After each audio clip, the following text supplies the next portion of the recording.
So here we are in the next segment from Create, which you learned today from Jonathan Winbush, Chris Schmidt, and EJ Hassensfrott, showcasing a number of their workflows and how they're using Cinema 4D and other Maxon tools in their creative process. Thank you to our partners for making this possible. There's a number of different companies that are helping us make this real, from Dell Technologies, NVIDIA, Render, the folks at the Render Network. If you guys don't know, Render Network, the most powerful rendering network on the planet. Tool Farm, our good friends at Tool Farm, for all of your other creative technical needs. So I want to thank them. They've all contributed to make this a reality.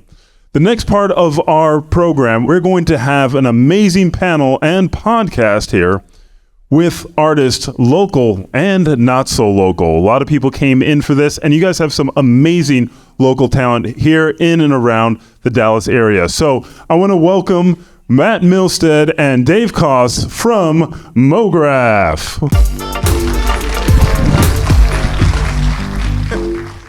What's up, and welcome to another MoGraph MoCast. I'm Dave. And I'm Matt. And this is DAT. If you haven't heard of our podcast before, it's a little motion graphics podcast on the internet, and we've been doing it for, almost 10 years now? Something Too like that? long. Too long. Almost 400 episodes. We'll hit 400 this year. Every week. This year will be 400. Well, I think we'll probably hit 400 this year, yeah. Yeah. So check us out there.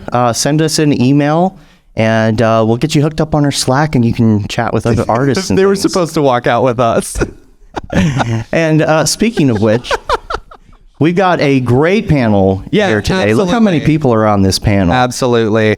I'm extremely excited to have, I didn't think that there was, I've always kind of thought that Dallas wasn't really, a huge hub for artists and stuff like that. But once you get a panel like this, just full of just amazing artists, you realized how much talent is in this city. And I'm really excited and really happy to say that I know all these people.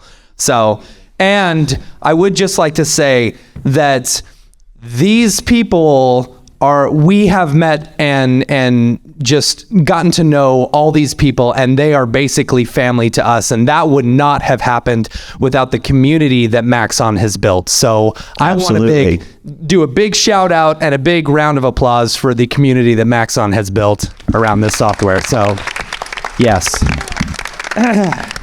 So with that said, we're going to start out, rather than us having to remember everybody's bio, we're going to have everybody say their name and introduce themselves. You can feel free to grab whatever mic is closest to you for that. We're going to share a little bit. And we'll start on this side with you, Travis. Hello, I'm Travis Ragsdale. I'm a 3D artist and designer.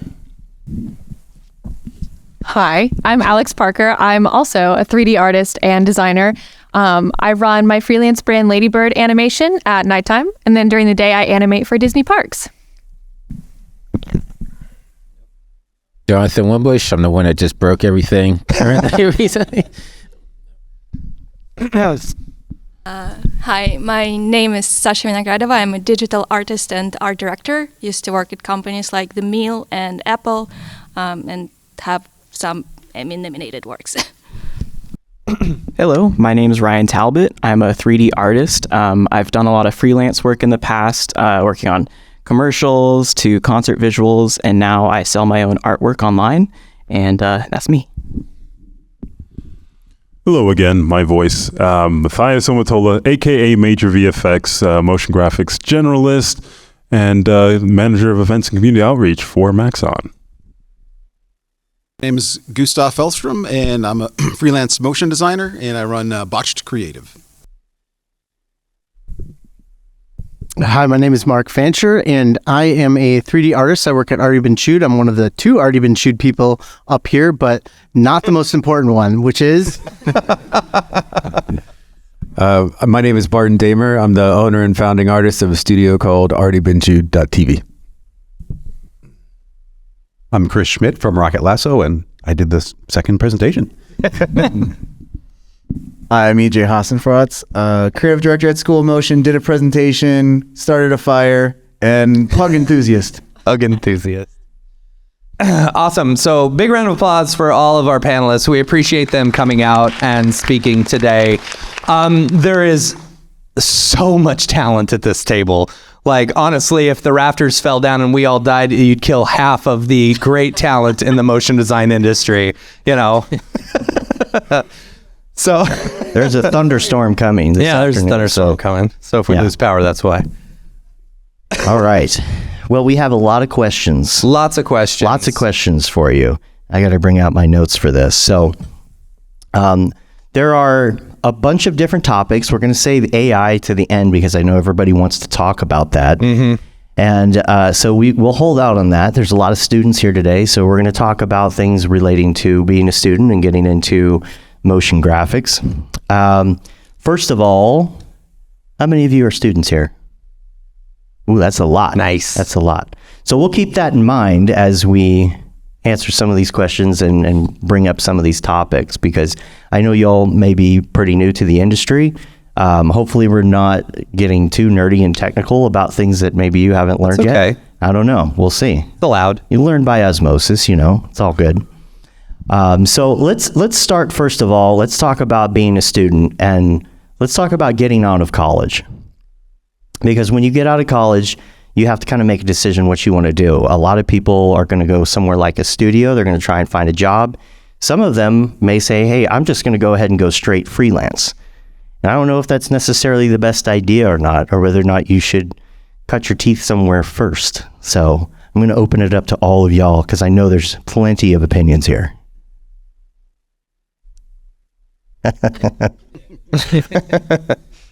Not everyone all at once, please. I'll start. Go for it. So personally, I worked right out of college. I worked at basically a digital agency, and was in the digital agency life for about 15 years before I decided to go freelance. And for me, that was probably the best decision, because by the time I went freelance, I already knew how to run projects myself, how to, do budgets and all that, and just know how to work with clients. And I think I would have had a really tough time doing that right out of school without really knowing how any of that stuff works. So for me, that was the right decision. I'll chime in here, and I'll talk, I guess, from a lot of experience that I've had in talking with the amount of artists that I have. And that's not just looking for experience, but kind of taking the role as many of us creatives have throughout history, is finding a really good mentor and sponsor as soon as possible. Because you could just cut your teeth in the world of freelance, but if you find yourself, instead of just trying to work at the best company, try and work for the best boss. Because if you work with somebody, that would be Barton Damer. Yeah, so you have an amazing boss over here. So if you get the chance to work with somebody who's amazing within the industry, you're going to be able to learn. You're going to be able to know what it's like to work within a system, ask all those questions, and learn from their experience, and save yourself the heartache, pain, and suffering that can occur when you don't know what you're doing in anything. So that leveling up under somebody who's great to work with will build the right skill set for you to then be able to go freelance a lot easier and a lot more confidently than struggling. So finding a good boss. On that note, as far as the good boss goes, and I joke about Barton being the best boss, but honestly, if anyone has seen his Instagram lately where he talks about what it's like to run a business and stuff, I would love, Barton, for you to elaborate a bit on that and kind of reiterate what you said on that during that interview that you did. Sure. Well, directly related to the question, I think it could go both ways. So you're going to learn a lot by being in a studio. You're going to experience things in a studio environment that you're just not going to learn on your own. I think there's going to be a rapid pace of learning. You're going to learn, even if it's a bad environment, you're going to learn what you don't want your work environment to be like. So I do believe that there's going to be a lot of, as you mentioned, heartache that you might skip over if you can see and learn from a process that's already established and is functioning and has kind of made those mistakes already. Myself, I actually never worked for a studio ever. So I went from being a freelancer to growing a studio, and we're now 20 employees. And so I ended up having to make all those mistakes, along the way because I never have been a part of a studio. But at the same time, that was maybe an advantage because I didn't know how it was supposed to be done, or I had heard things about how other studios did things, and I was kind of like, well, why would you do it that way? I'm not doing it that way. And so in that sense, it was kind of an advantage that I never did work for another studio because I was able to just look at it almost through a lens of ignorant bliss and just say, well, I don't necessarily want that position here. I don't need that kind of position here. What do I want? And just kind of like define it and just basically, use quote unquote street smarts to make decisions one step at a time. So there's definitely going to be advantages to working in a studio straight out of college. And I do think that you could skip kind of like a learning curve in that sense. What do you think about the business aspects that students might need to learn?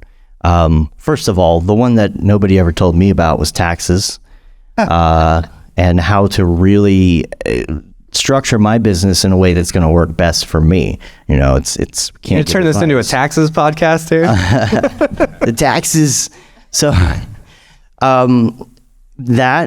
other business skills as well. Do any of y'all think there's something in particular that if you're going to start a studio, go freelance, are there any good resources out there? Because, I don't know. It depends on school to school. Some schools have great business courses, and some of them actually that relate to what you're doing. Some of them don't. Do you have a go-to? Does anybody have a go-to when you are looking to set up your business or make changes in your business? I'll borrow this. I would wholeheartedly recommend Chutzpah's Freelance and Business and Stuff book. It doesn't give you financial advice in terms of like how to price a project and like how much a logo design should cost. Like it doesn't cover that, but it covers like the broad strokes of how you need to think about those things and what the differences are between like an S Corp and an LLC and all of those things. But it's written as if it's like your best gal pal from college giving you this information. So it's super digestible, and there's illustrations that you can cut out and hang up on your wall. So what was that called again? It's a book by Chutzpah, which is the Chutzpah twins. They run their own studio. Incredible stuff. And it's called Freelance and Business and Stuff. So they abbreviate it like FABUS is how they talk about it. But super, super good. Sorry. The Freelance Manifesto by Joey Kornman. That's the first book that I read when I went freelance, and I think if anything, it just served as like a really good like motivation tool, like reading those stories and being like, yeah, I can do that too. And I think like the one nugget that kind of like stuck out to me was the rainbows to pain chart. I don't know if anybody remembers that. So it's like the rainbow side is like the stuff you want to do, like the stuff you're passionate about. But sometimes in the industry, it's not always like the best paying gigs. And then the pain side can be the gigs that maybe pay really well, but they're not exactly what you want to be doing. And the idea is basically you want to balance those two things so that sometimes you have to go to the pain side and do the stuff you don't want to do because it pays the bills. And that basically affords you the time to go back to the rainbow side and do the stuff you're passionate about. So yeah, I'd love to jump off on that as well, because the Freelance Manifesto, for those who are already in the industry and doing freelance work and stuff, it also, for me, when I read it, I had already been in the industry for probably 10, 15 years. God, I'm old. But like it reiterated a lot of things that it's like, oh, I am doing that correct. I didn't just wing it. Or I should be doing it this way in order to, be a bit more successful in the way I'm running my business. Yeah. One thing I wanted to add as far as books, my background's in economics, and you gonna push your book? Oh, I could. Yeah, if you want me to. 5 most important things you don't learn in school. It's a great overall book. Christo wrote the Ford, if you like him at all, a designer. But aside from that, no, not my book, because my book is more general. This one's very specific, especially if you're looking at freelance, and that is Ink and Grow Rich. If you've ever heard the term Think and Grow Rich, it's like the #1 best-selling book of all time. But there's a great book called Ink and Grow Rich. And what that does, it goes through all the benefits of becoming a corporation and all the different ways that you can do your taxes and move money that you can't do if you're not incorporated, that will save you between 30-40% in some cases. So if you're a freelancer making $100,000 not incorporated, you could be losing out tens of thousands of dollars to taxes, which is going to slow your overall growth, and that's one of those things that we just miss because they don't teach in school. One of those things, the important things they don't teach in school. So Inc. and Grow Rich is a great book for any business. This is the tax episode, isn't it? Sasha, you were going to say something. Went there. Oh, I just wanted to mention that I think it could be very intimidating thinking about it as a business and all the taxes and all of that. I think it's okay to start small, just as individual, and all that knowledge, you will need it later, but it shouldn't be intimidating. And as a designer, the most important part is your brand, is your portfolio. So treat yourself as a brand, portfolio. So on the tax side of things, I would say in general, you don't want to spend time learning things that you don't want to do for a living. And so the reason you go out as a freelance artist is because you want to be able to do more of the types of gigs that you're likely getting hit up for anyway, whether it's because you've got a portfolio online, people are starting to hit you up for that type of work. And so I don't know if it's intimidating or not, but just get an accountant and it solves absolutely everything. They're very affordable. And so that's one of the things that I did right away. I know nothing about accounting. I know nothing about the taxes. We deal with an accountant and they do all of that. The flip side of that too is as your company continues to grow, I don't want to have to know what an HR department is. I don't want to deal with an HR department. There are services for that, and being able to pay a company like Paychex that does all of our employee taxes to make sure I don't get locked up in jail for not paying the right taxes. About once a year, I check in with my wife and I ask her, I'm not going to be going to jail, and am I? Because IRS will send you letters all the time, very scary letters. They will also call you while you're on vacation, and I'm pretty sure the calls are spam calls that are just trying to steal your MetaMask wallet. No, we've had to deal with the IRS multiple times. We have paid the taxes properly. I've had to give the right of attorney for my accountant to speak on my behalf to the IRS, and so get an accountant. I think you also don't know. I'm sorry, Dave. Oh, no. I was just going to say something stupid. Okay. Which is every time I even get just like a receipt for something from the IRS and I see that logo in the mail, I'm like, audit. Okay, no, we're good. Sorry. No, I think something that you also just don't know when you're coming out of fresh out of school is what numbers are ridiculous and which numbers aren't. Because when I was coming out of school, I genuinely had zero concept of what a respectable income was, only that I was an artist, so I probably didn't deserve it. And at my very first big girl job, I went in and they let me negotiate my own salary, which is a dummy move for me because I asked for pennies and thought I was doing great, which your first job is like that and that's fine. But I didn't realize I started that job and we finished our first big project that I helped on. I was feeling really good about it. And our producer came in and she was like, great job, y'all. That was a $60K project. Really proud of y'all. And I was like, that's my whole salary. That's all the money I make in a year, and we just made it in one project that took less than a month. And so that's kind of when you get that real world experience, you can be less afraid of putting big dollar signs on your projects, not just for the sake of making more money, that's great too, but you kind of get this better feel for what you can actually get for your services, because you just don't necessarily get that in school. And the numbers are a lot more ridiculous than you would ever dare believe, just so you know. And speaking of your job, let's talk a little bit about getting your dream job.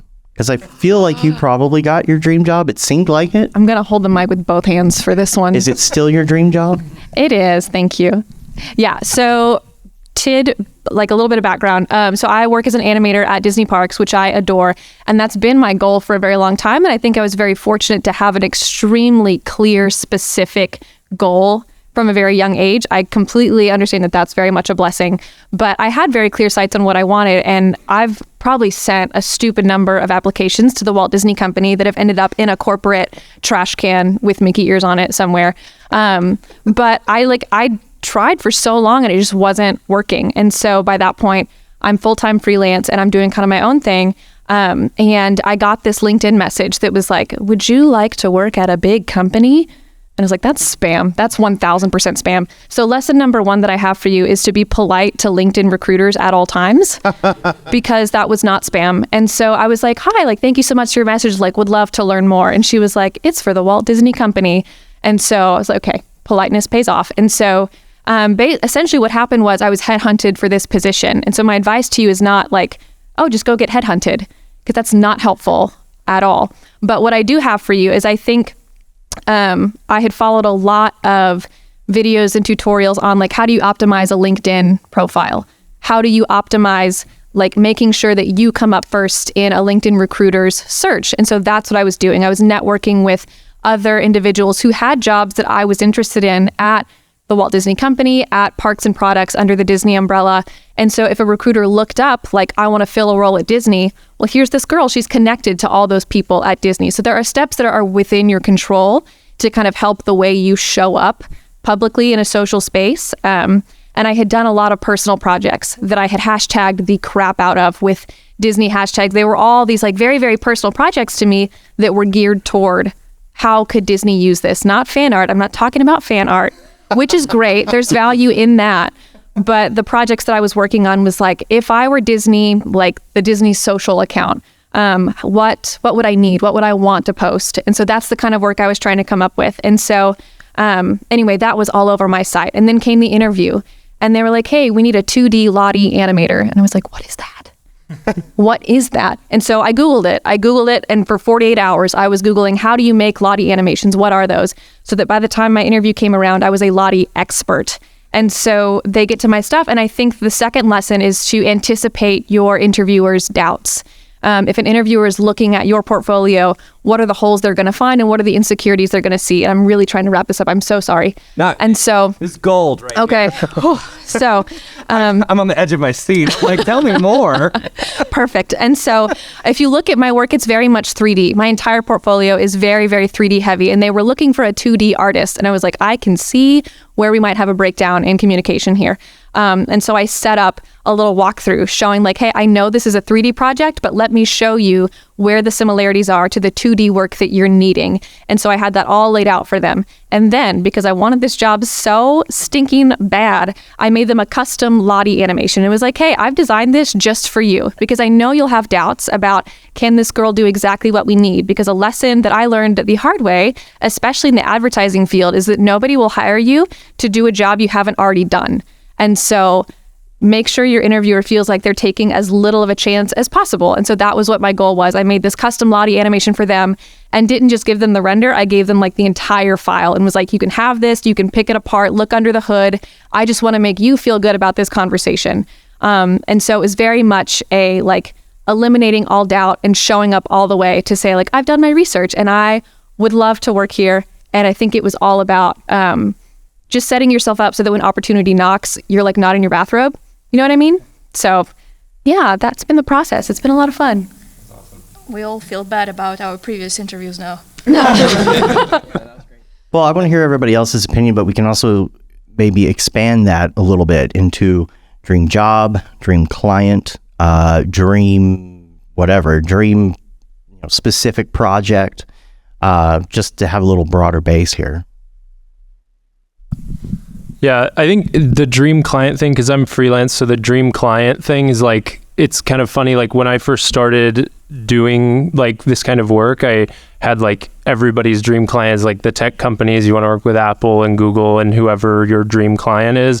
And then as I began to work with those clients, some of them were great experiences, some of them were not as great experiences. So the dream client sort of shifted from, the actual client to the type of client, so it's more about like, for me, it's all about like a work-life balance, be able to like actually live outside of the computer.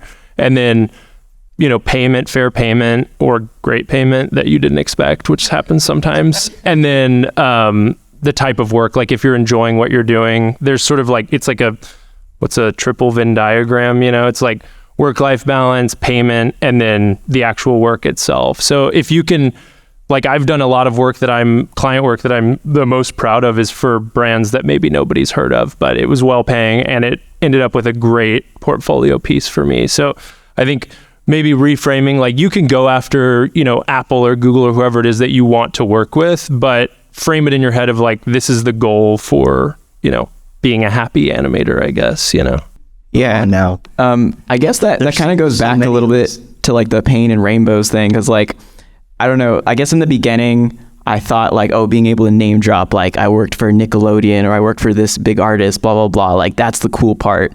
But like Travis is saying, just because they're like the name is really cool doesn't mean that they're going to treat you really well. It doesn't mean that the work is actually going to be that fun.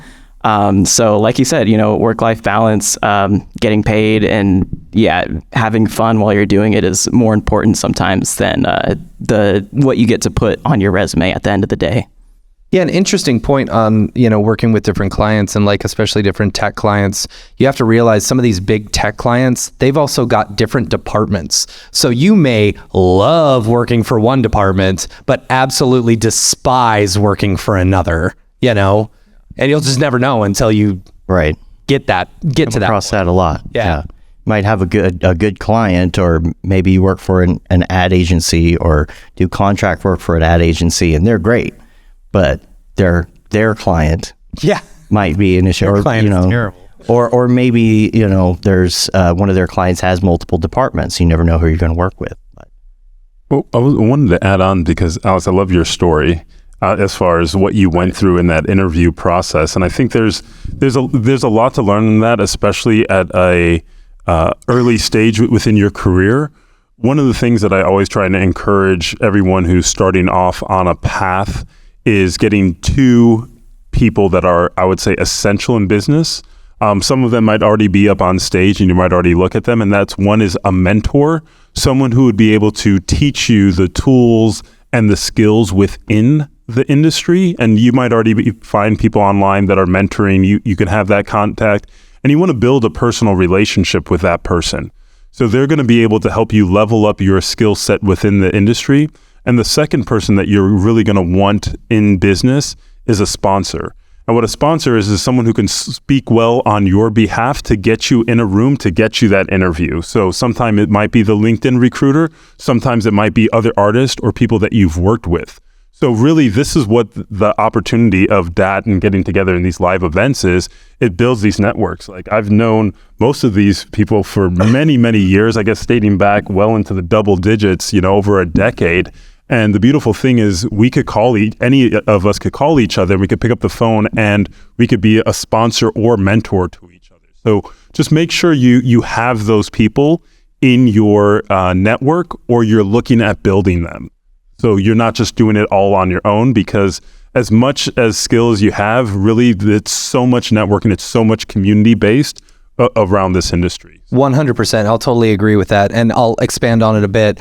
I felt like I was very stale in my career and that I wasn't really going anywhere. I'd worked at the same company for a really long time. And it wasn't until I started going to like NAB and SIGGRAPH and these big meetups where there were lots and lots of other motion designers, where you connect with these people and you're able to show off your work and, show them things that you've done and different projects that you've worked on.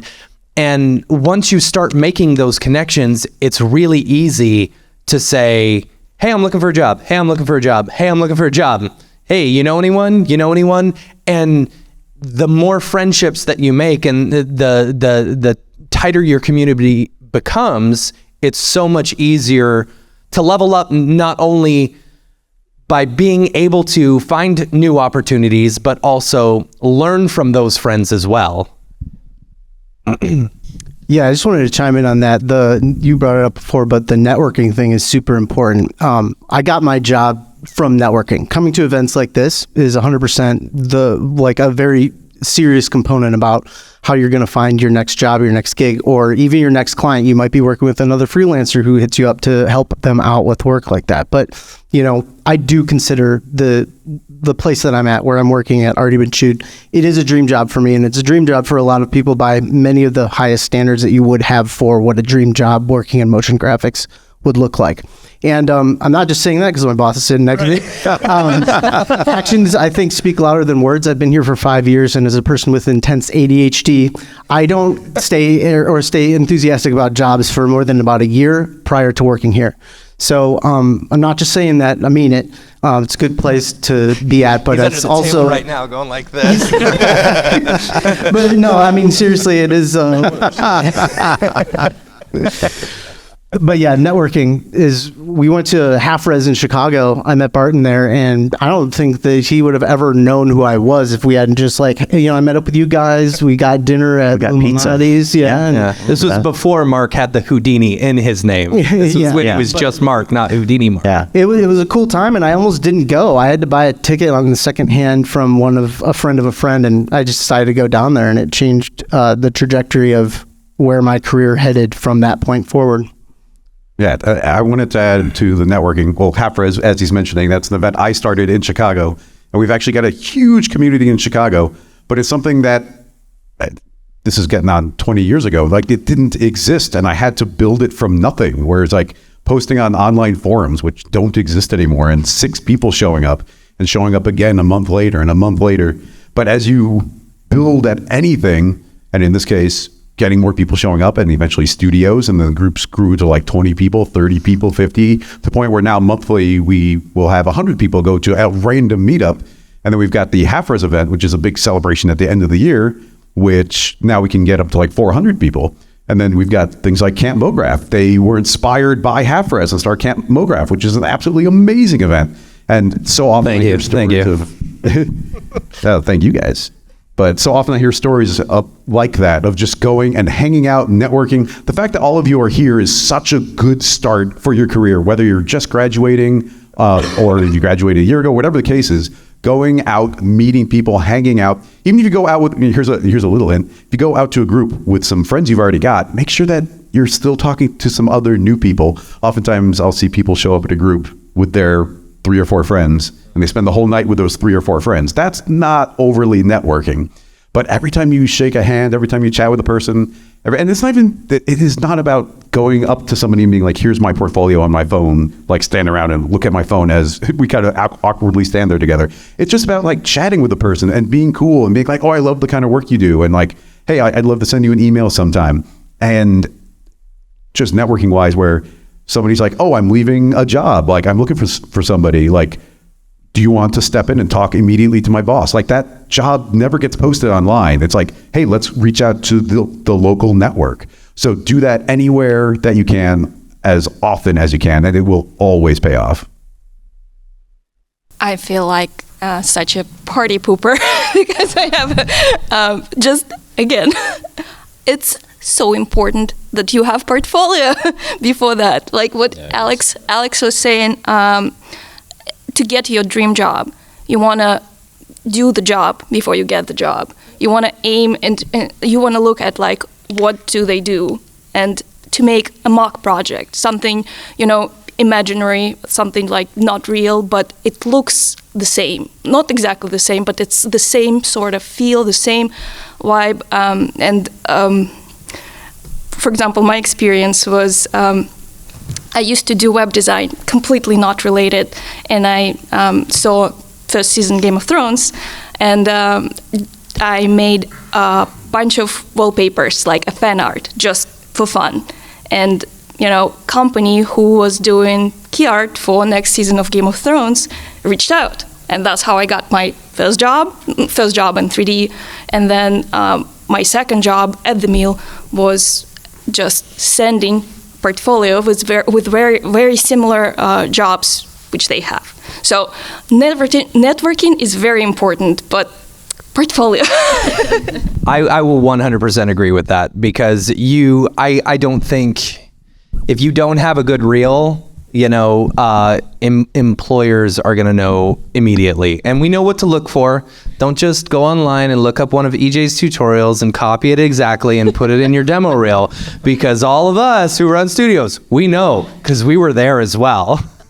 So, but yes, your demo reel is basically one of the most important things that you can do, and your body of work and the work that you put out there is 100% going to be what people are seeing. And I mean, you're going to get judged by it, Yeah, I would say on top of networking, it's not a bad idea to do cold calling as well. Like, a lot of people don't know, that's how I actually got my start, like probably dating myself. But back when I graduated from school, I went to the Art Institute. The first thing I did was I burned like a whole stack of DVDRs and put my portfolio on there, and actually looked up, like, I'm from Pittsburgh, right in the Midwest of Pennsylvania, but I looked up every single studio out in Hollywood, and I mailed my physical portfolio to all those studios. And just by chance, Adam Sandler's assistant saw my package, and they just opened it up by chance. And next thing I know, I get a phone call, and she's like, yeah, Adam would like to meet you. Like, if you're ever in town, just, give us a call.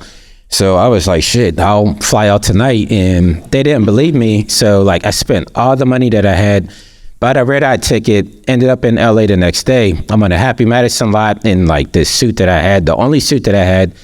And they came onto the lot, and they're like, you're Jonathan Wimbush? Like, I introduced myself. I'm like, yeah, you guys said hit you up if I'm in town, and I'm in town. So I got an interview. Like you were saying, you have to come prepared though. Like, I had my portfolio all set, everything printed out. I came with the intentions that I'm not leaving without an internship at least. And at the end of the interview, they gave me an internship, and yeah, I never went back. So I went from being in my mom's basement in Pittsburgh to doing shots with Adam Sandler out there in Hollywood, like just like that. And yeah, and I don't even drink too. So that's like that's the craziest thing. But it's like I took a chance on myself, just cold calling and put myself out there, and it worked out in the end. So I would say networking isn't the only thing. Like, just, go for it, give it a shot, and bet on yourself. And you never know what might happen on the other end. So how would you go about in this modern day age, instead of CDRs,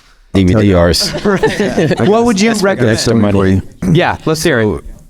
Related to what Wimbush said, snail mail is how you would do it in this day and age. Snail mail? Yeah. So, for instance, we put out job opportunities in November last year, and we had over 200 applicants.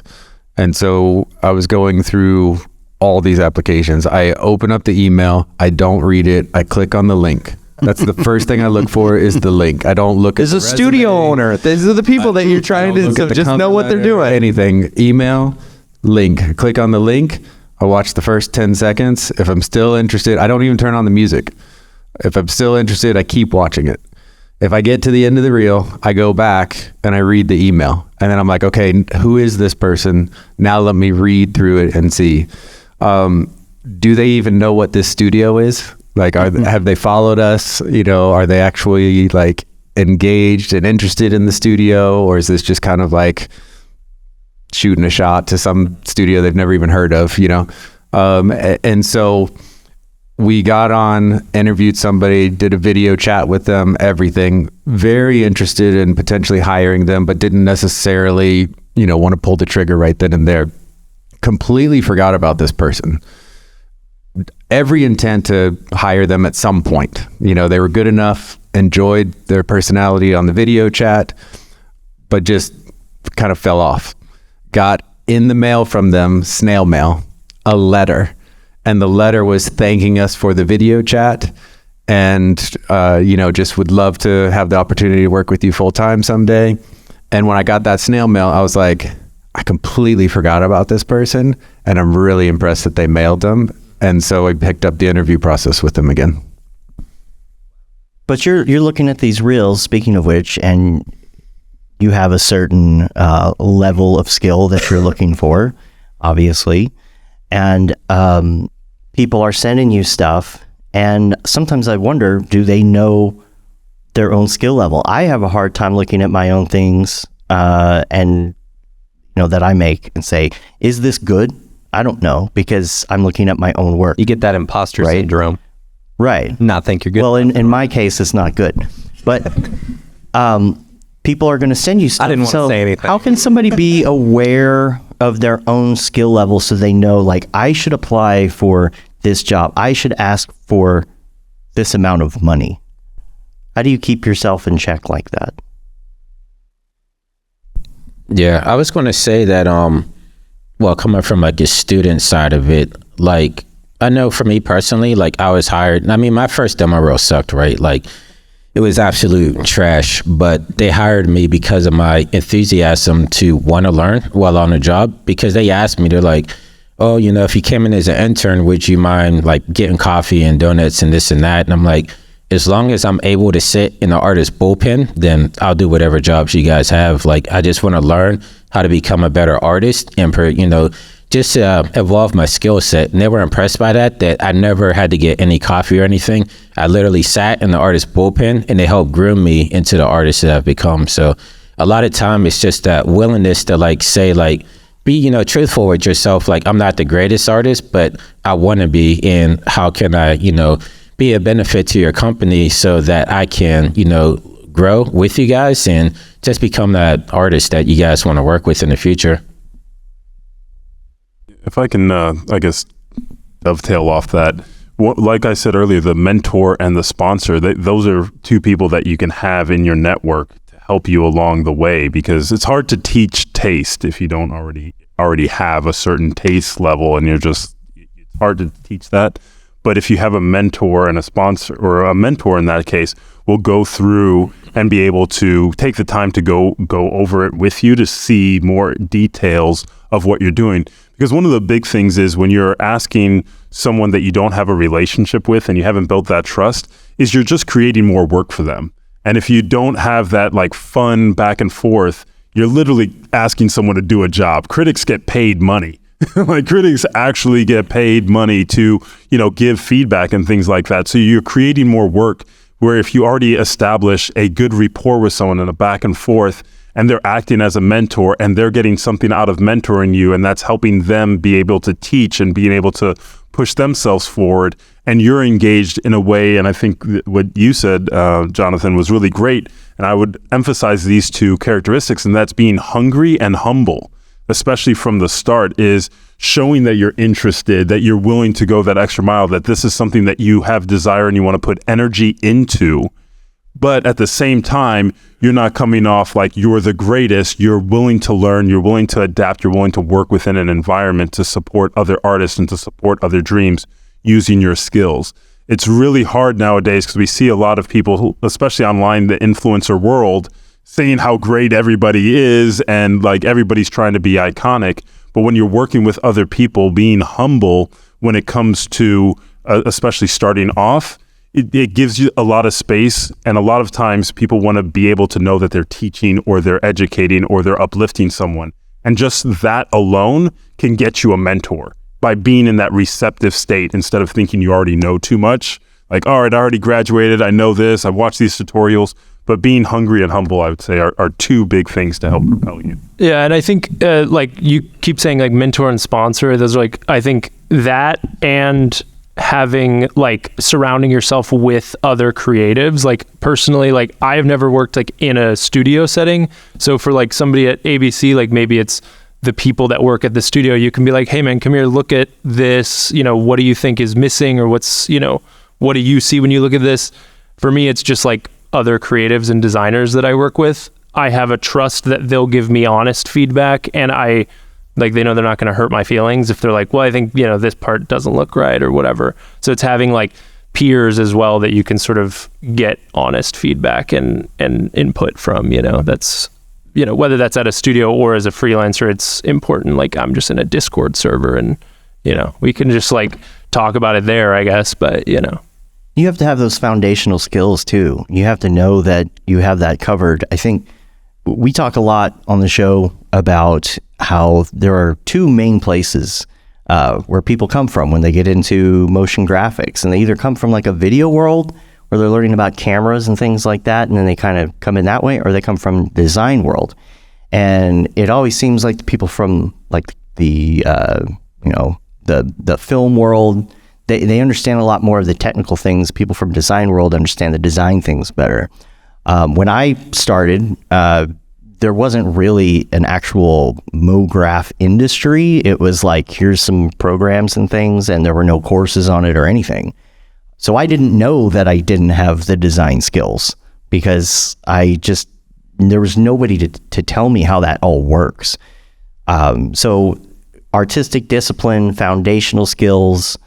How do you make sure that you know that you're doing the right thing and that you're following, I guess, what would you call it? The rules of art. Because, color theory, what's that? I didn't know anything about that. My first demo reel was... It's your basic design principles. Of course. If there's anything I can push to anyone, is learn your basic design principles and incorporate them in all your works. But how do you know that you're doing a good job with that? Because sometimes it's like people tell you, oh yeah, that's a good demo reel. And like you said, if you have a friend, they can tell you, oh, that sucks, man. But how do you compare, again, how do you objectively look at your own work? I have a few thoughts on that. Yeah, absolutely. So I think when you're first starting out in your career, you need to try a lot of different things. So in my background, I was doing in college pencil drawing and oil paintings, and learned some basic graphic design. And I graduated college in 1998, so it was like Photoshop 2 at the time. So in my career, I've done everything from layout, 300-page textbooks in Quark, as well as InDesign. I have built websites using Dreamweaver, Flash, things like that. I did Final Cut and video editing, and then finally started doing After Effects, which then led me into 3D animation. It wasn't until 14 years into my career that I discovered 3D. And I almost quit doing graphic design about 7 years into my career. I was bored with it, wanted to find something else to do.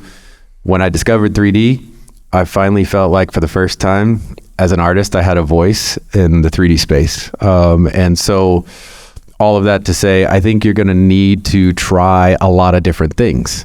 You might realize that you're not great at lighting, but you're really good at animation. Mm-hmm. Maybe you're not great at animation, but you can code things and you're really technical. And so the more you do and the more you try, hopefully you're going to fall in love with certain things and you're going to hear it from other people. And so I was hearing it from other people when I started doing motion graphics. That was probably the first time in my career that people were buzzing about it and saying, man, you're really good at motion graphics. And so I think there will be some sort of a feedback in that scenario where there'll be some reinforcement of the work that you're doing. And eventually you can start to specialize once you've kind of figured out your style, figured out what you're passionate about, things like that. One of my favorite sayings, and I had to look it up because I butcher it, but one of my favorite sayings is, everybody is a genius, but if you judge a fish by its ability to climb a tree, it will live its whole life believing that it's stupid. And so I like to apply that to the artists at ABC. We have guys and, you hire them and you're not quite sure what they're good at, but their portfolio seems like they're pretty good at certain things. And then as they've been there 6 months, even a year, you start to realize, oh, okay, so this person's actually really good at animation. Let's just focus on the fact that he's really good at animation, because every time we ask him to do look dev, we get frustrated. And so that's where this saying comes into play, is it's like, let's not get frustrated with the fish because the fish can't climb the tree. Let's just all realize, okay, this person needs to be in the water, and find the right spot for this person and focus on what that person is actually really good at. Absolutely. There's nothing wrong with being good at the technical only. You can make a career out of learning how to problem solve. If you can't necessarily make something look pretty, but you can do the Sims or something that go with it. Some people just really love nodes, right? That's right. I feel picked on. You're very good at nodes. Let's also talk a little bit about work-life balance and mental health, because that's very important. And if you're a student and you're new to this, you're going to find out real quick when you become a designer, you can get stressed. And you can deal with things like imposter syndrome a lot. And especially with things like the pandemic, I know that a lot of my friends all of a sudden were just a single person in front of a computer sitting in their house. And their friends are pretty much, gone from real life. They're kind of isolated. They might get frustrated. Work, it might not be coming in. And then if you do get that work, you get overwhelmed and you're like, I just need to take a break. So I'm sure every single one of you probably has something to say about that. So, yeah, go. Actually, I wanted to keep talking about the last thing. yeah. Do it. We'll come back. Well, okay. So we were talking about how, like Barton was saying, like, if you're a fish, don't climb a tree. I think that's very true. And I think as a freelancer, like maybe you have to be more of a jack of all trades. Because like I personally don't feel like I'm like a genius at any one specific thing. But when you're freelancing, it helps a lot because to just know a little bit about everything, because you can have clients that want like widely different things, and you can just adapt to that more. So yeah, I don't know. I guess that's just like the difference between like maybe I'm not as good in a studio environment because I don't want to just like do that one specific thing. But yeah. On that note, I have found that I've watched a lot of tutorials in my life. A lot of EJ's tutorials. Because what I do is I'll watch through it, pretty quick anytime a new tutorial comes out, and I'll log that into my brain library, so that I know if the situation ever arises to where I need to know that thing, I know exactly where to go. I don't need to keep that in my mind and know how to inflate cloth every single time. I don't need to know it because it's very easily accessible on EJ's YouTube tutorials, Yeah, if anything ever happened to Chris Rocket Lasso YouTube account, I would be like, right. Like, I don't know what I'm doing anymore. This is good to know. 90% of my Google searches point me there, so Yeah. My own Google searches send me back to my own website. The whole reason Dave and I started doing tutorials is so that we could remember how we did the thing that we did. And then you just feel bad about yourself because I knew this a year ago. Right. Oh, well. I'm just slowly uploading my brain to the internet. That's what I'm doing in tutorials. So we can make an EJ AI clone. Yeah, I'm training my own model. Like there's so many times where I had to look at my own tutorials like, how the hell did I do that? I was going to go off of, if we can move on, I was going to go get to that. No, what you said as far as, doing what you love, work-life balance. And I love this quote because I think, you've probably heard the quote, do what you love and you'll never work a day in your life. And anyone heard that quote before? Yeah, but then there's like the artist version where it's do what you love and you work super fucking hard all the time with no separation or boundaries and also take everything extremely personally. And that's Adam J.K. And I feel that is the perfect like summary of being an artist and working in the field that you love. Now, luckily, where I'm working and who I work with is mostly like my nerd family. It's like I've been doing this for many years and it's talking off hours and there's a lot of other things. But when you get to like working with clients, but you love being in that creative process, you can find yourself working super hard without that separation. So I just wanted to share that quote. No real advice on that. So no, I'm sure I do have advice, but that's just one of the things to be aware of is that separation and just overworking yourself is a very real thing for us as artists. It's also as a freelancer, it's something you need to keep in mind when you're working with specific studios. You can kind of see it almost immediately. You can get that sense of whether they value your work-life balance or whether they don't. Oh yeah. And it's very important to be able to weed out the ones who don't respect your time and are asking for changes upon changes upon changes until late hours of the night, on a Sunday. On Sunday, right.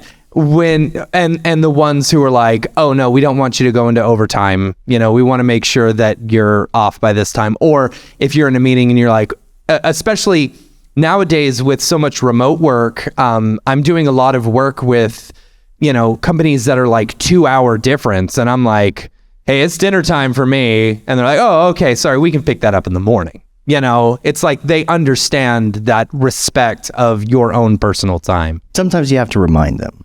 A lot of times you have to remind them. Yeah. Can you do this on Saturday?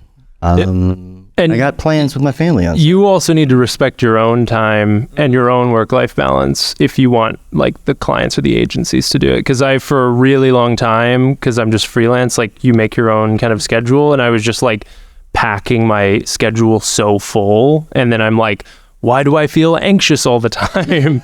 You know, so like I really had to like take a step and just go like, okay, the norm for me needs to be having a normal work-life balance. And then if there is a period where I have like 2 really good opportunities and I need to kind of multitask and do a lot of overworking, then I make an agreement with myself to like, okay, these 2 weeks, I'm gonna like probably be pretty exhausted and I'm gonna work like over hours, but then after those 2 weeks, I need to go back to that norm of like taking care of myself. Or take a break. Yeah. Yeah.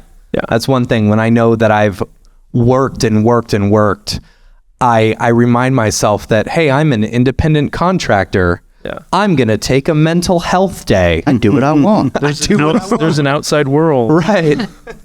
Following up on that, the most miserable I've ever been at any point in my career is when I was suddenly working from home for, there's like a 4-month period. And I learned the lesson really, really hard that you want to distinguish between home life and work life. Yeah. Because if you're like, oh, I'm at home and I'm working, but I can go do laundry, I can go hang out with somebody, I can, spend a bunch of time playing with the dog while I'm at work. And then at night, well, a project came in, I can go work on that. It means you're never really working, but you're also never really just at home. Yeah. And when that blurs, like you start losing sleep, like the days start blending together. It was the only time I was ever miserable about anything. So separate out all of that the best that you can. Whenever I am working from a home office, you still wake up, you still take your shower. I go for a walk, even if it's just around the block, even if it's like -5 degrees, go for a walk around the block, get back home, but I'm now at work. And then when I'm all done, like undo it. Now I'm traveling back. Now I've arrived at home. Work is done. Yeah. So separate that out. You'll be a lot more. And so I'm lucky. I've got my own home office. So when I'm done for the day, I shut that door and turn off all my lights. I make sure that that's not a cool place to hang out at the end of the day. Even though I've got a lot of toys in there, I don't make it the place that I hang out. I make sure I shut that door. And not everyone has that, opportunity to have their own office in their house, but like turn off the computer, turn off the monitor, step away from it so that you physically know by turning it back on, you're like, oh, I'm putting myself back into that mode. If I want to stay balanced, don't turn that. Oh, you can hear the rain. Yeah. It's hard to have that separation if you're not fortunate enough to have an office. I know there are friends of mine who put their office in their bedroom. And if that's your only option, that's understandable. But if you have another option, that's really good. And one of the things that I've recommended to people who are like, well, I don't have a separate office, I'm like, get some cool lighting. Get the colored lighting and all that stuff and make it all like fancy. Because makes your computer go faster. It does. It does. It's like a racing stripe, But change the lighting. And maybe not like between work and play even, but during the day, change the lighting. It makes you feel like the scene has changed a little bit. There's like lots of little things you can do, but I feel like if you are a student and you're just starting out in this, this is really good stuff to know about how to separate. I'm terrible at it. Still terrible at it. And I do things like put my Xbox in my cool room, so when I'm done working and I go play Halo, I'm still up there. But if you're brand new, yeah, I think it's really great to be aware of that and to be aware of mental health and to be aware of how many hours you're working. Yeah, I was going to just chime in on that one. for me, to do this type of work, I think the reason why I'm able to focus on it and actually do it is because I'm absolutely obsessed with it. I love what I do so much that even though I have an office that I go into every day, I still have a hard time separating when I go home because I'm obsessed with the work. I'm obsessed with the art. It's just like constantly on the back of my mind, and it takes me a little bit to unplug and be a dad and be a husband when I get home. And so I've tried to take up different hobbies that don't necessarily involve a computer, because literally everything that I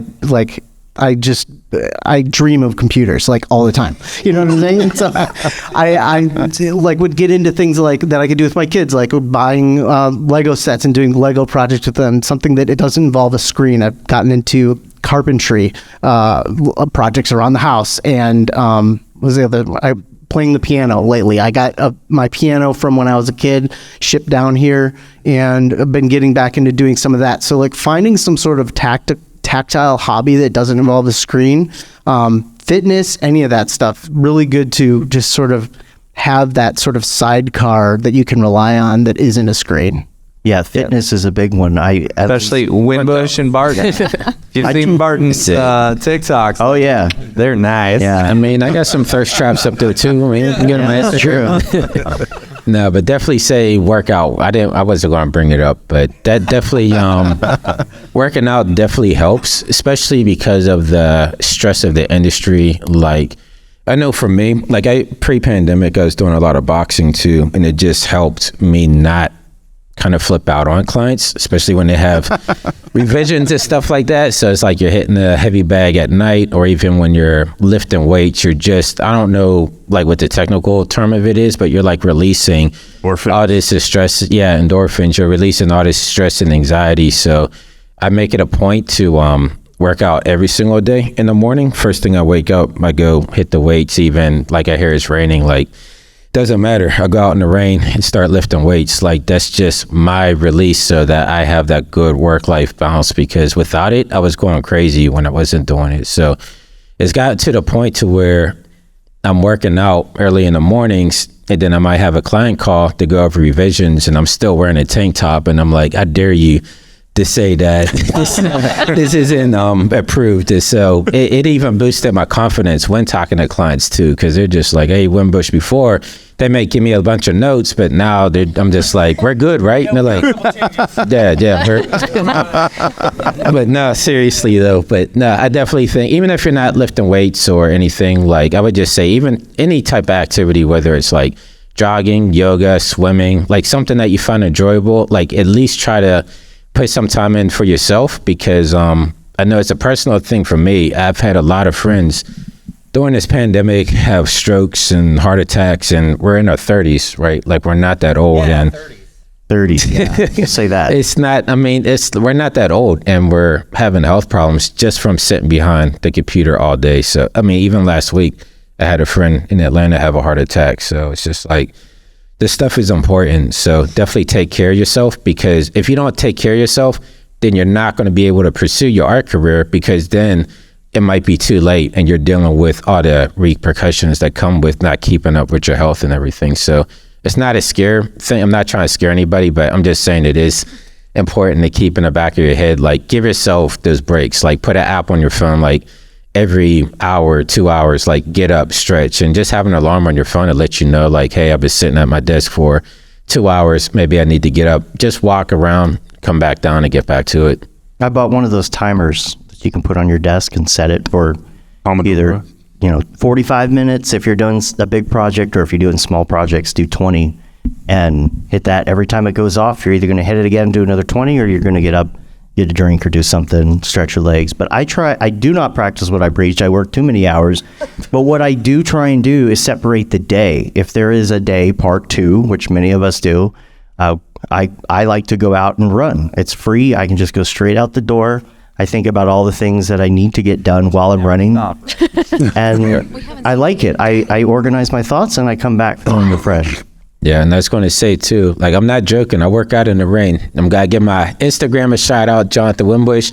If you want to see me working out in the rain, keep hitting it hard, just hit me up. Become a fitness Instagram. Yeah. There's some people who aren't happy about that, but I don't care. Can I show my stuff real quick? So I'm trying to become the first motion graphics artist that has its own line of workout supplements. So we're going to have like Workout Whey and Winbush creatine and stuff coming. So definitely, you gotta look the part to be able to push that stuff. So MoFit. MoGraph Muscle coming soon. Muscle, I like that. So I wanted to, contribute on this one because I'm always on the go, so I'm not always in the same spot all the time. So being in the same spot and building those routines is great. I would say this would be a time for my book as far as the 5 most important things you don't learn in school, and that's because we're not really taught balance of anything really in school, and we're not really taught the areas of life that do carry a lot of stress, and health becomes a number one thing right away. As soon as your health goes, like it could be something physical, and now it's mentally taxing, which is now affecting your work performance, which is now affecting your ability to earn income. So the cascades and understanding those connections, that's all in the book. But a more important thing is know what it takes for you to de-stress, right? So it's working out, or that it's running. If you haven't figured out how you can actually de-stress for you, like someone else that might be playing video games, like, cool, I can just zone out and play video games, I can feel good. It's not TikTok. I promise you it's not TikTok. If it's, when you're going through anxiety-ridden TikTok, then yeah, sure, then that's... But you need to know how it is that you can self-regulate. And the reason why is because when you're working with clients and employers, and depending on how it's configured, unfortunately, they do not care about your health. It pains me to say it. They really don't care. And if you were gone the next week, they would be within couple hours. Oh, whatever happened to them? Oh, that's really terrible. Let's go find another freelancer. It happened to my friend. I don't want to say what movie he is working on, but he suffered a stroke due to the stress, and he was replaced. Yeah. So the whole thing is, and this is another thing with relationships. Like, if anything happened to anybody up on stage here, it matters to me because I have personal relationships with everyone up here. But for the most part, most corporations and most clients that you're working with, if you don't have that, it doesn't really matter. So you're just seen as a way for them a means to an end for most people. And that's just unfortunate part of society. I know it sounds dark, but it's just the unfortunate part of it. So you have to be responsible for that. That's something that you have to understand. How can I de-stress, and how can I put that in my day? For me, it's meditation. I do like working out in different ways, but for me, it's meditation. I know how to be able to work with my mind and just give myself space so I actually de-stress.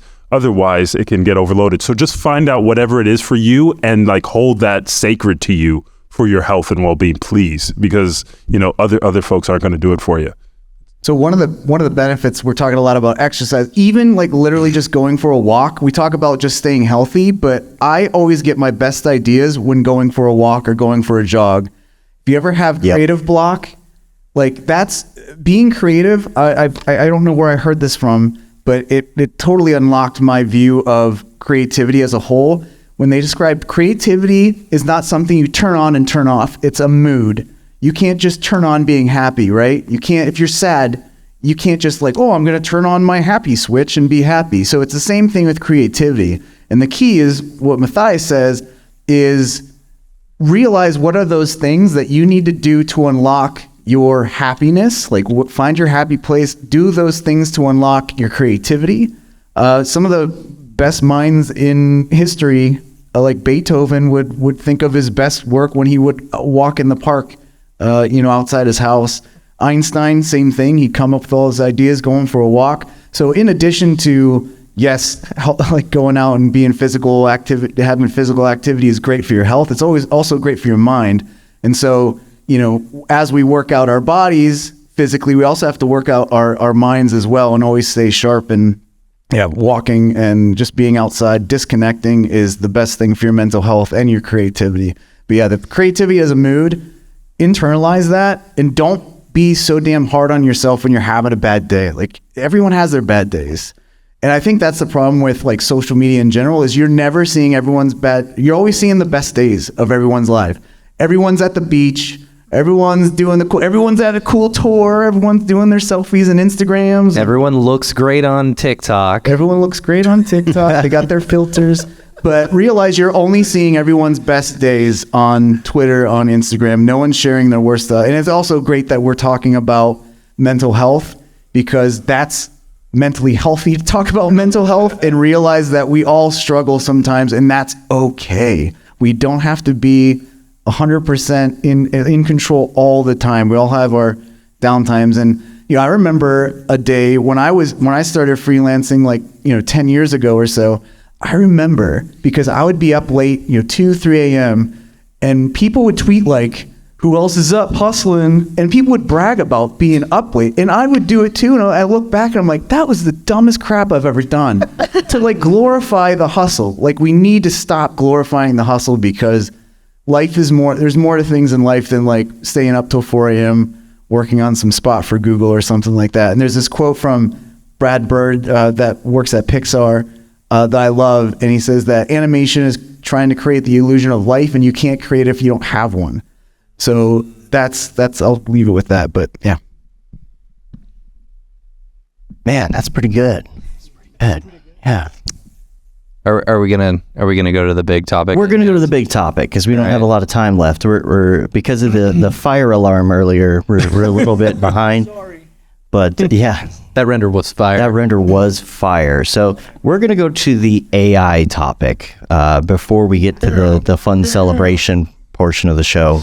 We're gonna talk about AI, and we saved it for last because we didn't know how long that was gonna go, and we want to people are very passionate about AI finish the conversation. Yeah. We did there is a mixed reaction when you ask people about NFTs and when you ask people about AI. You could maybe go 50-50, and people are going to be like, oh, I love, or they're going to be like, oh, I hate. And so we want to get everybody's opinion on AI and where they think it's going here.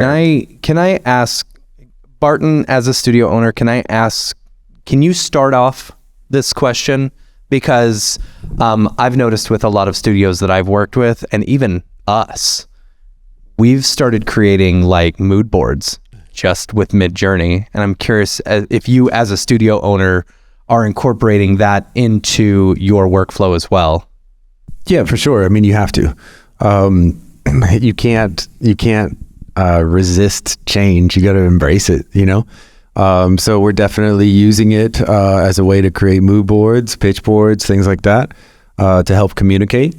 And it's super effective, because previously in developing a creative brief, you might be like finding all like 6, 8 different examples. There might be some photography that's inspiring. There might be a video that you see that's inspiring. There might be another animation piece that you see that's inspiring, and you're trying to communicate all of those things to the client. And you're kind of like, well, I like the lighting from this one.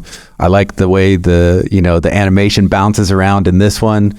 I like the textures in this one, and we're going to do something kind of like that, So now, rather than having to do all of that, you can go into Midjourney, start typing some things in, get some results, and you can actually kind of, visualize things a little bit quicker and a little bit faster.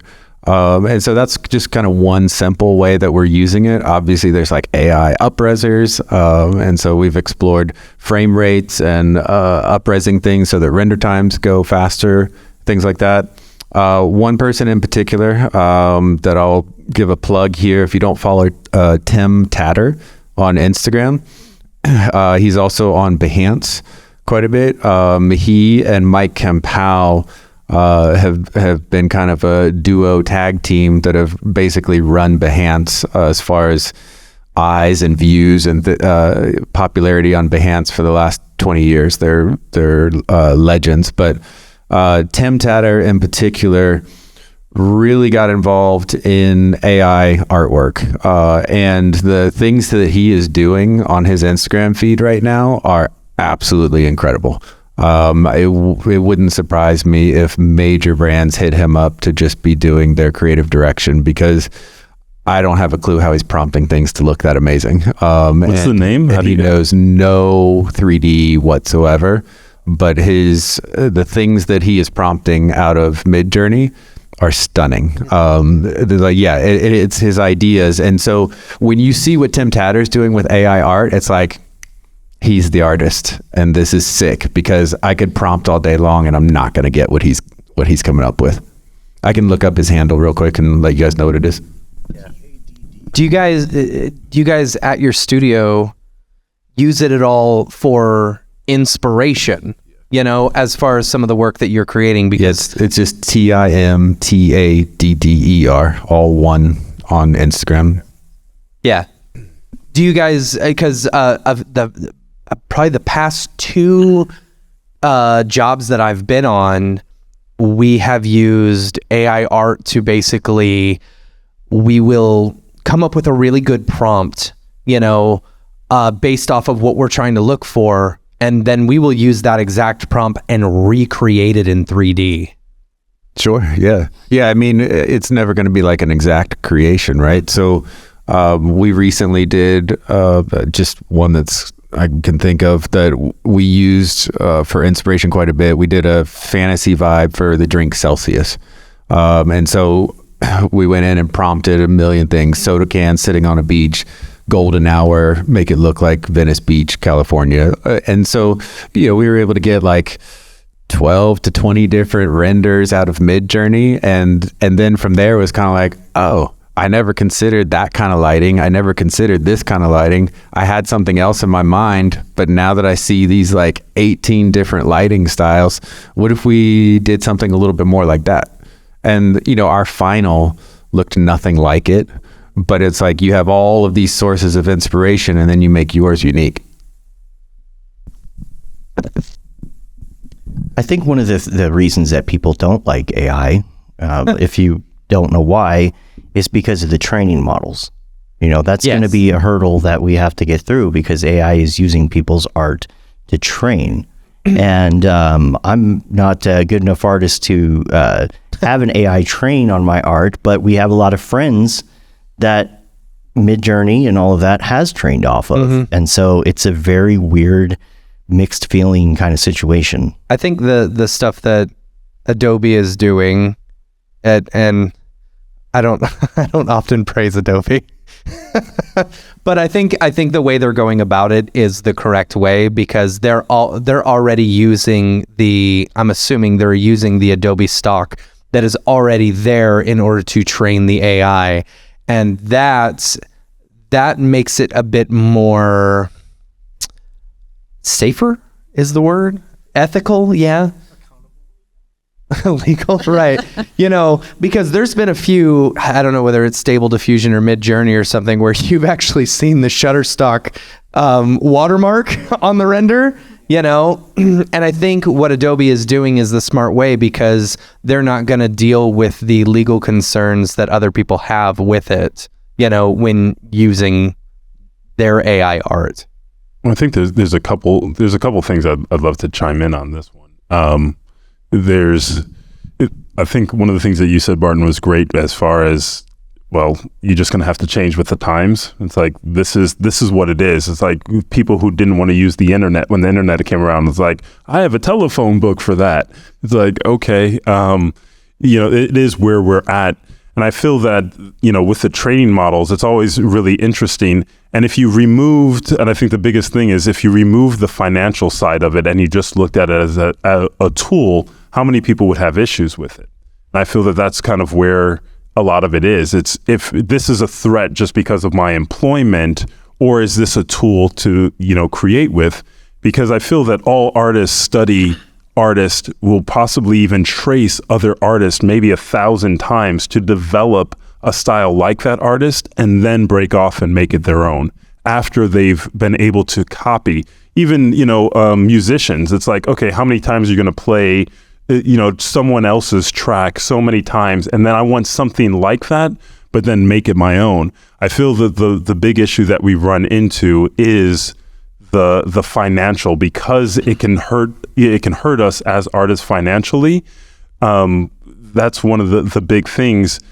But even legally, I think this is one of the biggest updates in legal is just AI generated art by itself is not copyrightable. That was just a recent thing. You'd have to actually add on to it. And what is added on can be copyrighted, but not what is just been generated by itself. So there's already some quick things that are happening legally that are creating some protections for artists, that it's not just like, oh, I'll just do it in the style of so-and-so, and now I'm just going to copyright a bunch of stuff and kind of eliminate that artist. If you haven't put your hand to it and actually added to it, it holds no value in the eyes of the law as far as copyright. So that's an interesting. Audio industry is really feeling it right now. Have you heard that awesome remix though of Michael Jackson singing like the Weeknd song or whatever? It's pretty good. The problem is, where does that fall legally? Because there's lawsuits starting to fly. That's the one thing I haven't as much of, because I saw the Drake and Weeknd, they put together a song and they pulled that, and I think that was actually pulled for copyright. So I think the voice stuff is still in a really gray area, because it was original song, it was originally written. So like copywriting voices and all that other stuff, it's that I haven't heard case precedent, but on the AI generated there's art. no way you can monetize that, right? I mean, there's no way to know. That's the hard part. How do you okay, cool, I created this awesome AI music. How are you going to monetize that? If you do 80% of the track and then you put the Weeknd on it, and that's fire. Yeah, but you got yeah, but they're monetizing it because they put it up on YouTube. You know, Grimes is asking for 50%. She said, if you use my likeness to create an AI song, that's awesome. Put it out there and I'll take 50% of the royalties of all the plays that it gets. Interesting. So, I mean, that could be a way of doing it, but I think likeness is a big deal. Like, it's not necessarily just your voice. It's not necessarily your art. It's the likeness of your human person being turned into something else. I think everybody should have a say as to what happens to their own likeness. Actually a bunch of celebrities that were starting to I'm not sure the legal term with it, but like Bruce Willis did it. I know Keanu Reeves did it with the last Matrix movie, because they're doing like photogrammetry scans of them, and they have so much dialogue out there that they hold the rights to their likeness, whether like they're still alive or not. Like their state still holds precedent over that. And so I think Keanu might have been the first one to do it, because he did so much of that stuff for the Matrix movie. And he's like, if you use my likeness for anything else, even after I die, like if you make another Matrix movie and you have my CG model and I'm still starring in it, then my estate still gets paid like what I would, and my family, kind of benefits off that. And then you got some studio come along, and Disney's going to go, no offense to Disney, I love Disney. No, Disney's going to come along and buy the Keanu Reeves estate so that they can use it however they want. Robin Williams did that before he passed, right? With the Aladdin, he said they couldn't use his voice for anything else after past the Aladdin movie. Mm-hmm. So he kind of had foresight into all this stuff, but he actually had that in his contract that even after he passed, they still can't use his voice and recreate his likeness for anything. I mean, I think Hollywood is a good example of stuff similar to this, like the Back to the Future Part 2. They had asked Crispin Glover to come back to the Future Part 2, and he didn't want to do it. So they got someone who looked exactly like him, to come in and act as if he was, George McFly as really old. And he ended up suing and winning.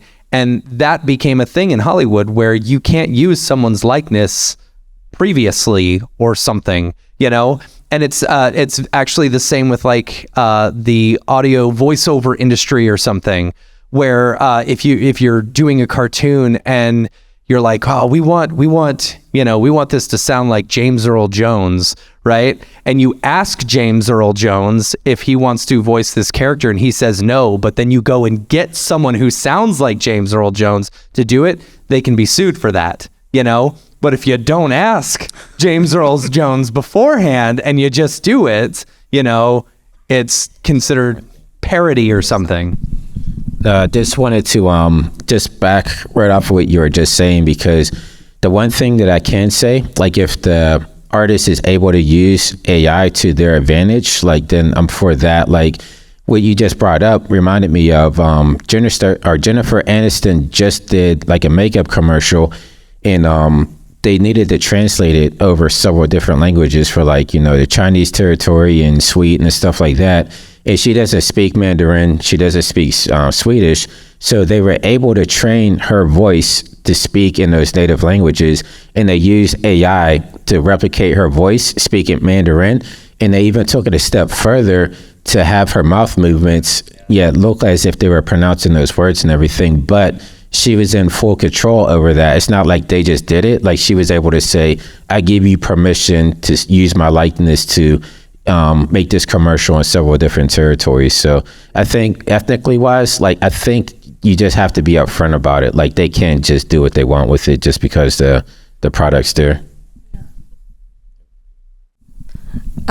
What I'm kind of excited about AI is just where it will take us aesthetically. It's, just this, your standard candy looking image becomes so mainstream because it's so easy to populate that it's very interesting to see what's going to trend in a year or two. It's like, imagine when photography became a thing, just absolutely realistic painting became less popular, but then art went into those wild directions. So I think what's cool about AI, it will be like leaps in years of like aesthetic development. So that will be interesting. I think also, if, I've said this before, AI art is trained on things, And so if artists aren't producing more art, like if every artist stopped and like boycotted AI art and stopped doing art completely, we would not get any better than where we are today with AI art, right? So, and this sounds shitty, sorry. If we don't participate and allow the machines to take our art and learn from it, we're gonna end up with like Pond 5 versions of AI art, But also, I don't like AI. I'm sorry. No, it's fine. Any of you that don't like it, I'm a safe person to talk to about this, because it's like, it's not my responsibility, I feel like, to make sure that other people's AI art looks good because I gave it good stuff to scrape. You know what I mean? And like, that's like super, super snooty of me to think that like my art's going to change the future of AI. Like, no, it won't.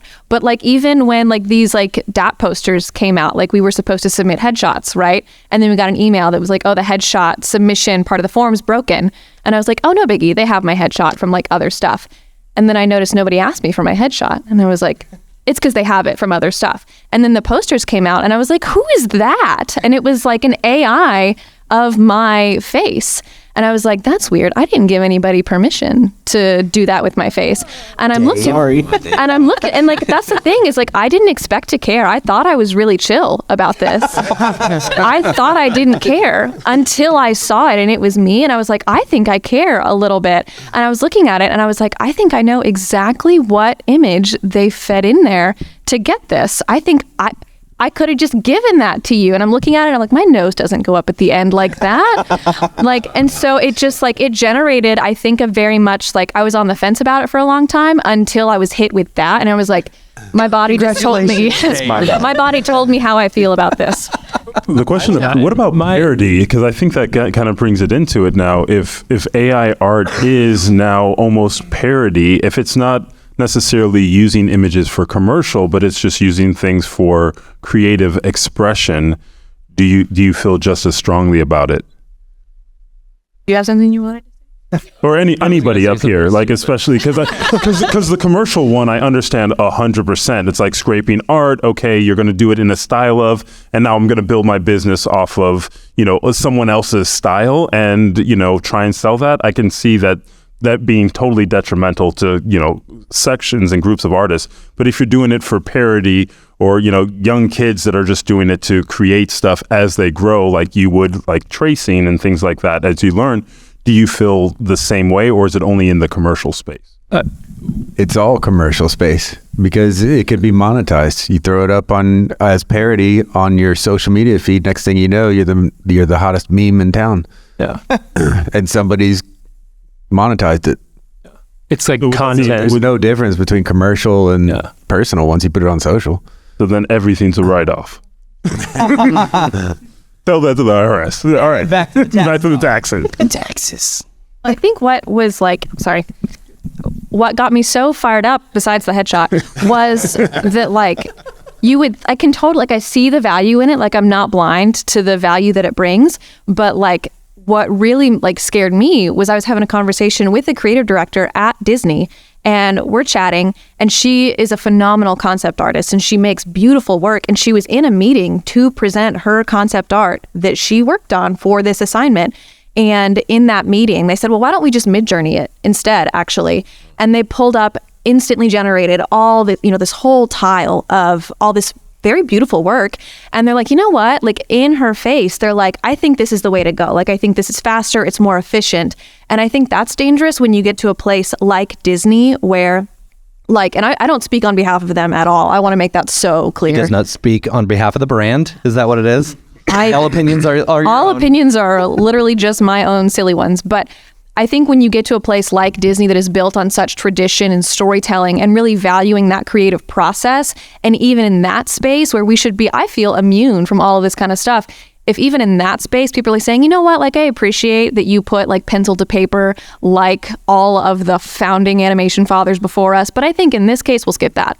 We'll skip the creative process for now, just on this one. I think that's when you really start to tear at the threads. That's so dramatic of me, but really tear at the threads of what that creative process can be when you start to value the end result over the process. And I think that's the distinction that needs to be kept, I think, in the forefront of the discussion. How many 2D animations are they doing nowadays? It's all 3D now, it seems like, I don't even know. I would say it even hits the end result now. I literally posted a picture the other day up in Hollywood.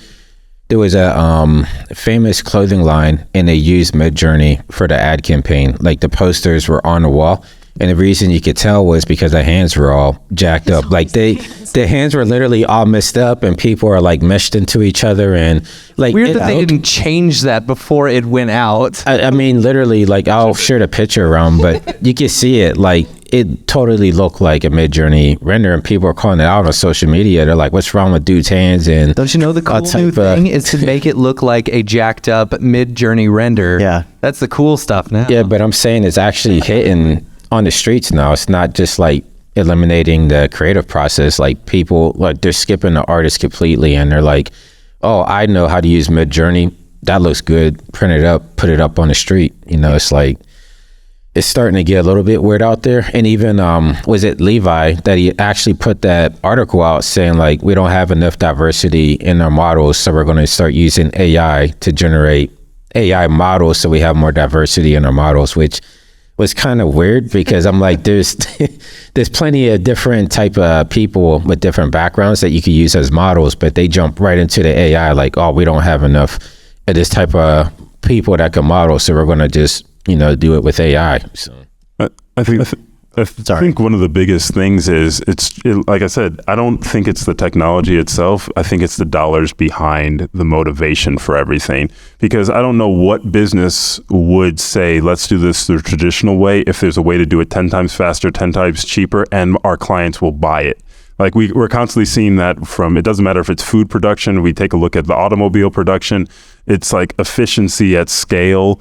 I think that's just something that used to be what we would consider a sacred space, and it's just kind of personal to us, I think, is the difference with, artists. But I feel all the other industries, if you were in photography, how did digital photography change it? Where now I'm taking, 4K, photos on my phone, and I can do all these different post effects that I would have to have someone in a dark room that knows how to do all these different things to do any of this.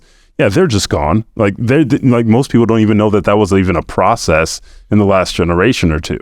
So I think that's just one of the things that is just a growing pain of innovation. We just, I think it was Don Allen, or I forget another one of the artists who mentioned it, but this is the interesting thing, is we all thought that AI and robots were coming for people that had the least technical skilled jobs. It was like, okay, maybe, there's the Roomba that's going to replace, cleaning services. And there's going to be, it's going to be the maybe an electrician or plumber and a lot of blue collar work. And now AI came out and it's like, we're going after the artist and the most creative amongst you first. And it's like, oh, you want to write a business plan? We're going after the people with MBAs first. We can get into Wharton School of Business. We can go into Harvard. Like, it's all the stuff that people actually really enjoy doing. And it's like none of the grunt work. We still all have to do dishes. It's like, and we have to fold our own laundry. Like, what? It solved nothing.